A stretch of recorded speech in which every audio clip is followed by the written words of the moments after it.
of the continent in the context of an integrated trading area in the broader arena of the Africa Continental Free Trade Area Agreement. This is now a practical realization. Botswana has just stunned the world, sealing a $12 billion deal with Qatar's Mansour holdings. The agreement is massive, covering everything from diamonds to defense, and it could change the country's future overnight. But why would one of Africa's most stable economies suddenly make such a daring move? Let's find that out.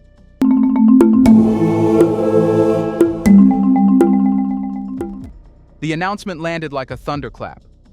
On August 21, 2025, President Duma Gideon Boko revealed that Botswana had struck a $12 billion investment deal with Qatar's Mansour holdings, in what is being described as the most ambitious foreign capital commitment in the country's history. For a nation with an economy worth roughly $20 billion, the scale of this agreement is almost unimaginable. It represents more than half of Botswana's annual GDP, a sum that could reshape its future trajectory if managed effectively. The deal was signed in partnership with the Botswana Development Corporation (BDC), the state-owned investment arm tasked with driving industrial and commercial growth. According to details released by the government, the agreement will inject billions into infrastructure, energy, agriculture, mining, diamond refinement, tourism, cybersecurity, and defense. By touching such a wide range of sectors, the deal has been framed not just as a bailout, but as a master plan, one that aims to transform Botswana into a diversified, resilient economy within the decade. The optics of the signing were just as significant as the numbers. A high-powered Qatari delegation arrived in Gaborone a day before the announcement, underscoring the seriousness of the mission. Their presence, alongside senior officials of the Botswana Development Corporation, symbolized the formal bridging of two very different economies. A small southern African state and a Gulf powerhouse flush with petrodollars. President Boko took to social media shortly after the signing, declaring, "This historic move will be enough to address immediate challenges facing the country." His words resonated with a population weary of economic contraction and eager for relief. Yet the agreement is about far more than financial rescue. Botswana has prided itself on stability, transparency, and prudent management of its diamond wealth since independence. It has been hailed as a rare African success story, often contrasted with resource-rich states that fell into corruption or conflict. But even well-run systems face crises, and the diamond market downturn of recent years proved how exposed Botswana remains to global shocks. The choice to anchor the nation's next phase of growth in a sweeping foreign deal reflects both ambition and necessity. What makes the announcement even more striking is its timing.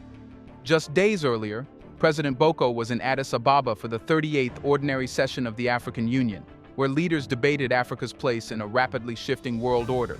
With talk of sovereignty, industrialization, and new alliances filling the AU halls, Botswana's decision to unveil the Qatar deal now could not have been accidental. It tied Botswana's fate to the continental conversation.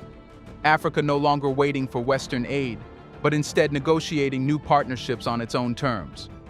The breadth of the sectors included in the deal also signals a shift in Botswana's national priorities.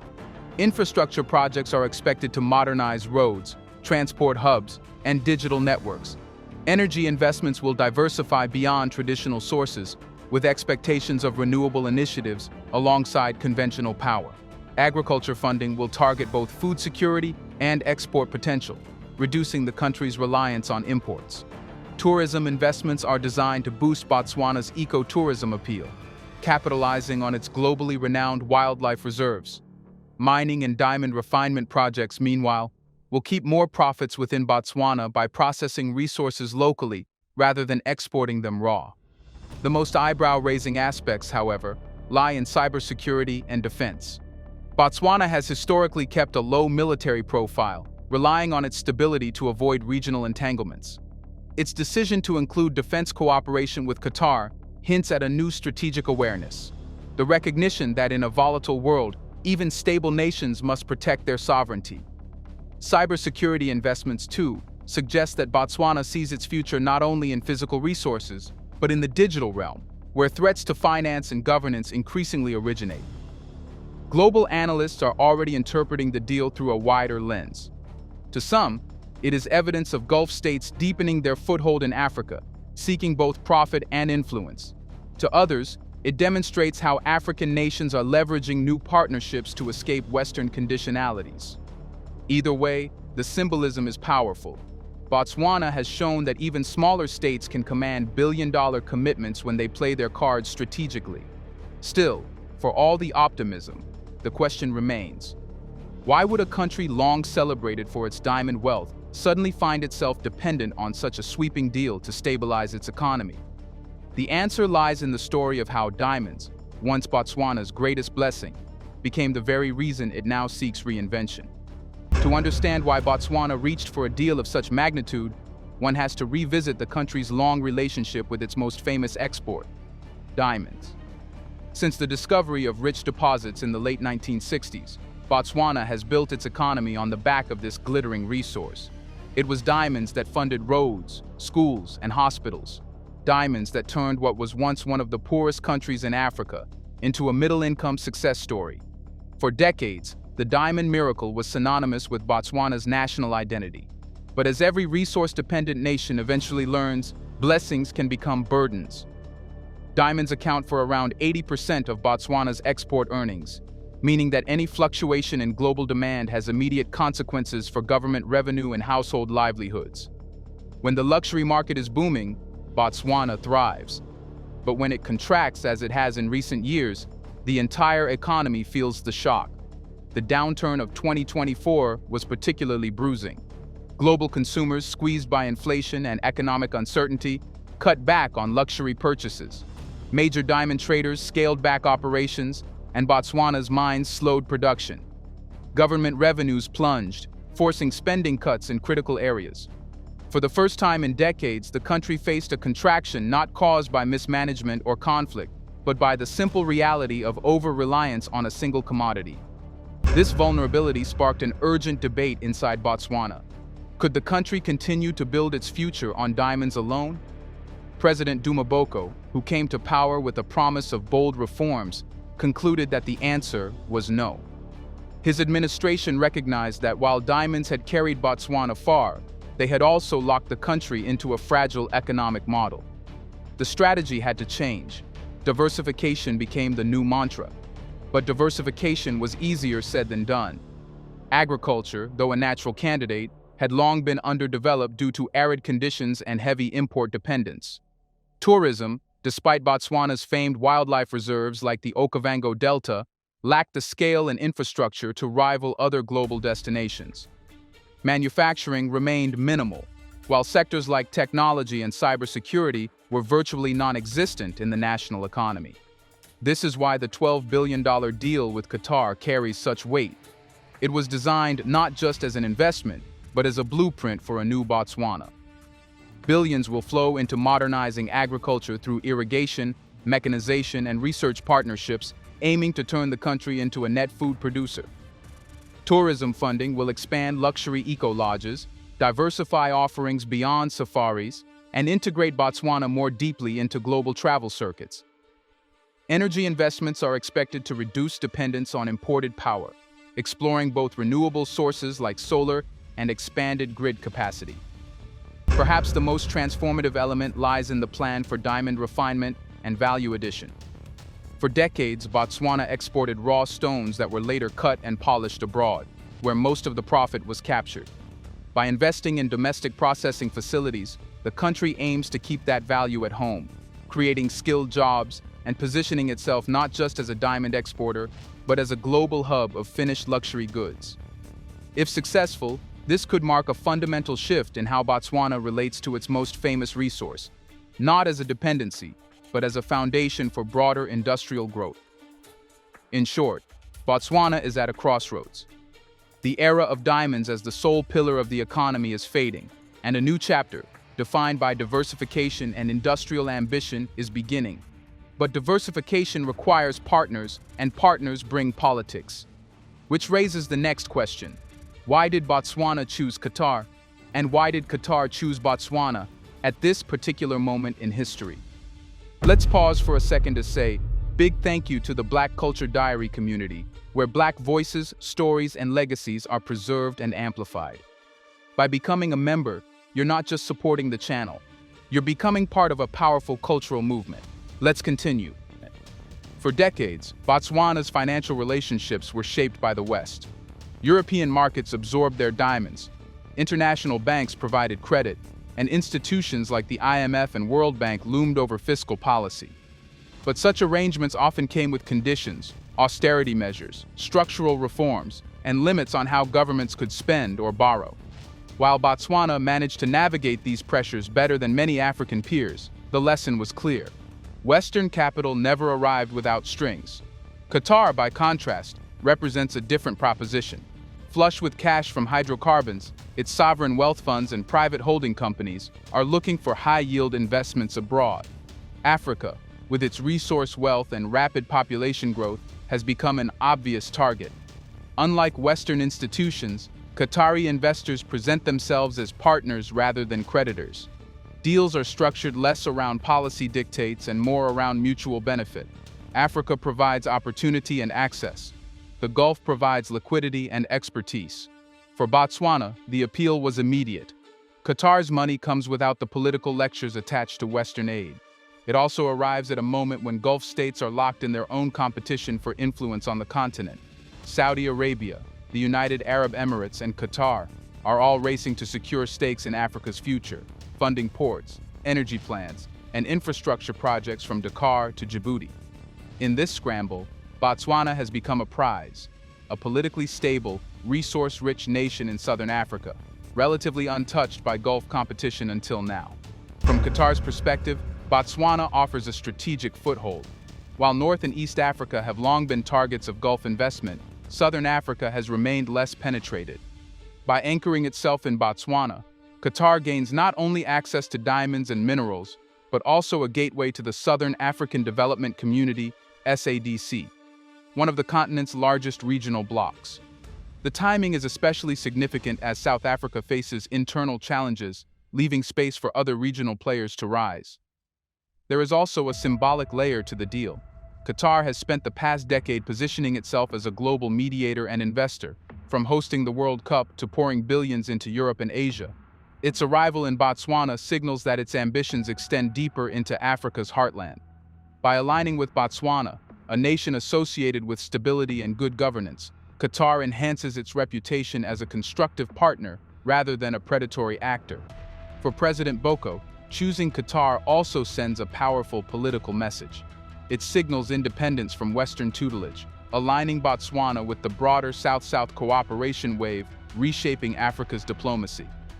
Across the continent, countries are forging ties with China, Russia, Turkey, and the Gulf, using multipolar competition to secure better deals. By partnering with Doha, Gaborone is saying it will not be confined to traditional Western spheres of influence. Critics will inevitably question whether Qatari investments come with their own hidden costs. Gulf states are not neutral actors. Their money often builds influence as much as infrastructure. But for now, the deal positions Botswana at the intersection of African ambition and Gulf outreach, a place where both sides believe they can win. Yet amid the headlines about agriculture, tourism, and mining, one detail in the agreement has raised eyebrows: the inclusion of cybersecurity and defense. Why would Botswana, a peaceful democracy with no history of military adventurism, suddenly invite foreign capital into its defense and digital security sectors? The answer lies in the changing nature of sovereignty in Africa today. Here's a reminder to please like and share the video and subscribe to our channel to watch more videos on Black culture, history, civilization, and identity. Let's continue now. When news of Botswana's $12 billion deal broke, most attention centered on the familiar areas: infrastructure, agriculture, and diamond refinement. Yet buried in the fine print were two sectors that surprised many observers: cybersecurity and defense. For a country long praised for its peace and political stability, why would Botswana suddenly make security a central pillar of its future investment strategy? The answer begins with geography. Botswana may be peaceful, but it sits in a region increasingly marked by volatility. Mozambique has struggled with insurgencies in Cabo Delgado, a conflict that has drawn in regional forces and international contractors. South Africa, the region's economic heavyweight, is battling organized crime networks that threaten both business and governance. Even Namibia and Zambia have reported rising cyber intrusions targeting their financial systems. In such an environment, Botswana cannot afford to remain complacent simply because it has enjoyed stability in the past. President Boko appears to recognize a reality often overlooked in African policymaking. Economic growth cannot be sustained without security in both the physical and digital spheres. Roads, refineries, and tourist lodges are worthless if they are vulnerable to sabotage, cyber attacks, or regional instability. By including defense and cybersecurity in the Qatari deal, Botswana is effectively future-proofing its investments. The cybersecurity component is particularly forward-looking. Across Africa, banks, government institutions, and private companies have become targets of sophisticated cybercrime. Hackers drain accounts, disrupt services, and sometimes paralyze entire systems.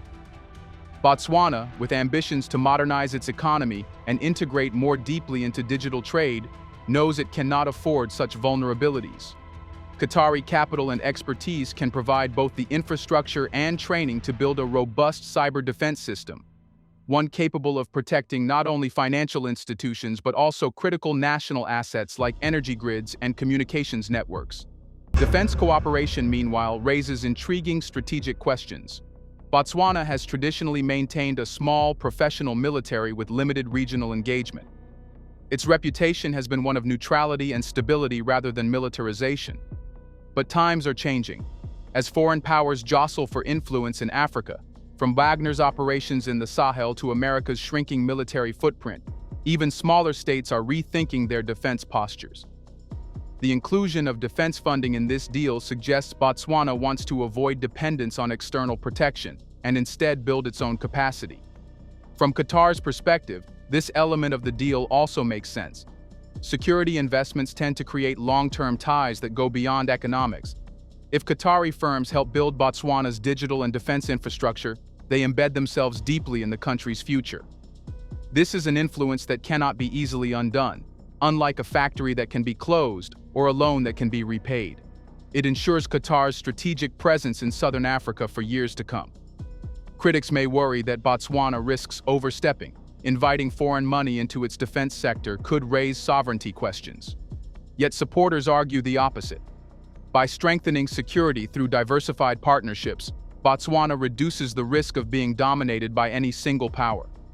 In an era when Western nations often use military assistance as leverage, Qatar's role could provide Gaborone with an alternative that keeps its options open. The bigger picture, however, is not about Botswana alone. By prioritizing cybersecurity and defense in such a landmark deal, Botswana is signaling that African states are reimagining what sovereignty means in the 21st century. It is no longer just about guarding borders. It is about controlling data, protecting economies, and resisting external manipulation. Which leads to the final question. Is Botswana's bold move part of an isolated national strategy, or is it a reflection of a larger continental shift where Africa is redefining its bargaining power in a multipolar world? Botswana's decision to embed defense and cybersecurity in its Qatari deal was not simply about national security. It reflected something larger, a continental moment of awakening. Just days before the deal was announced, African leaders had gathered in Addis Ababa for the 38th Ordinary Session of the African Union AU. There, the central theme was sovereignty, economic, political, and technological. The question was clear. How can Africa navigate a world where old powers are in decline and new ones are on the rise? By unveiling the Qatar partnership against this backdrop, President Boko positioned Botswana not as an outlier, but as part of a broader African shift. The message from Gaborone echoed what leaders were debating in Addis. Africa must no longer rely on the West's terms of engagement. Instead, it must leverage its resources, stability, and demographics to strike deals that reflect its own interests. This new bargaining power is rooted in multipolar competition. For much of the post-independence era, Africa's options were limited: aid from the West or loans from global financial institutions. Today, the landscape is very different. China funds railways and ports, Russia supplies arms and energy partnerships, Turkey builds factories, India invests in pharmaceuticals, and the Gulf pours in capital. The West is no longer the only game in town. The consequence is leverage. African nations can now shop for partners, compare offers, and play suitors against one another. Botswana's Qatar deal illustrates this dynamic vividly. By securing $12 billion from Doha, Gaborone demonstrated that even relatively small states can attract capital on a scale that once seemed reserved for Africa's giants. It also showed that African leaders are learning to time their announcements strategically. Revealing the deal during the AU summit tied Botswana's local priorities to a continental narrative of independence and strength. There is also symbolism in who the partner is. Qatar is not a former colonial power. It does not carry the baggage of exploitation or conquest. Its involvement highlights how Africa is reaching beyond the old Euro-American framework and embracing South-South cooperation as the pathway forward. This creates an atmosphere where African nations no longer approach the world as supplicants, but as negotiators with something indispensable to offer: resources, markets, and strategic geography. Critically, this bargaining power is not only economic, but ideological. For decades, the Western narrative painted Africa as a place in need of saving, a continent perpetually dependent on aid. That storyline is collapsing. Botswana's deal is not aid. It is a hard-nosed investment arrangement that treats the country as an equal stakeholder. This is the language of partnership, not charity, and it is precisely the narrative African leaders have been trying to assert. Of course, challenges remain. Multipolarity can also bring new risks: dependency on new patrons, opaque contracts, or overpromising from foreign investors. But the fundamental shift is that African nations now have choices. Where once a downturn in diamonds might have forced Botswana into the arms of the IMF, today it can look to Qatar, China, or others. That ability to choose, to negotiate terms rather than accept dictates, is the essence of sovereignty. The Qatar deal, then, is not just about Botswana diversifying its economy or securing cybersecurity infrastructure. It is a symbol of Africa's changing position in the world order. From Addis to Gaborone, the message is consistent. Africa is no longer waiting to be written into history by others. It is writing its own script. One deal, one partnership, one bold decision at a time. The question that now lingers is whether Botswana can deliver on the promises embedded in this $12 billion agreement. If it succeeds, it will not only transform its own economy, but also provide a model for other African nations seeking to redefine their futures. If it stumbles, critics will point to the risks of grand partnerships. Either way, the stakes are continental. Because in the end, this is no longer just about Botswana. It is about whether Africa, in this new era of global competition, can finally turn its bargaining power into lasting transformation. Can Botswana truly turn $12 billion into lasting transformation? Is Africa finally strong enough to choose its partners on its own terms? Let us know in the comments section. Will old patterns of dependency return under new names? Do you want to watch more videos like this one? If so, subscribe to our channel and press the bell icon next to it. We have decided to bring videos on something nobody talks about: the Black culture, civilization, history, and evidence about how glorious Blacks have been. Thanks for watching, and until the next video, stay tuned.